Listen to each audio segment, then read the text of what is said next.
વલસાડ જિલ્લામાં દર વર્ષે ગણેશ ઉત્સવનો તહેવાર ઉત્સાહપૂર્વક અને ધામધૂમથી ઉજવવામાં આવે છે।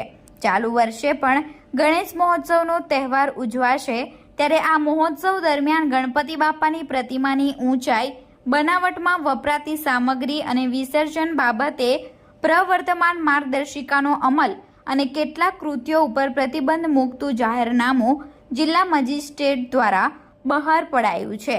પાણી તથા પર્યાવરણમાં થતા પ્રદૂષણને અટકાવવા માટે જિલ્લા મેજિસ્ટ્રેટ ફોજદારી કાર્યરીતિ અધિનિયમ 1974ની કલમ 144 મુજબ મળેલી સત્તાના રૂએ પીઓપીની મૂર્તિઓ વિસર્જન સમયે પૂજન વિધિ કરી નદી, તળાવ કે દરિયામાં પધરાવવી કે મૂકી જવી નહીં, તેમજ કૃત્રિમ તળાવો બનાવ્યા સિવાય વિસર્જન કરવી નહીં।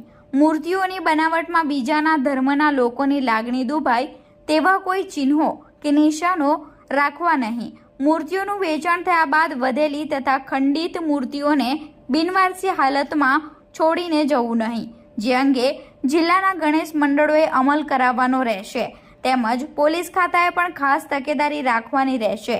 કોઈ પણ મૂર્તિકારો કે પ્રતિમા બનાવનાર કારીગરો અને કલાકારોએ શ્રી ગણેશજીની મૂર્તિ 9 ફૂટથી વધારે ઊંચાઈની બનાવવી નહીં કે વેચવી પણ નહીં। ગણેશ મંડળના આયોજકોએ પણ ગણપતિ બાપાની મૂર્તિનો ઊંચાઈ 9 ફૂટથી વધુ ન હોય તે મુજબ આયોજન કરવાનું રહેશે।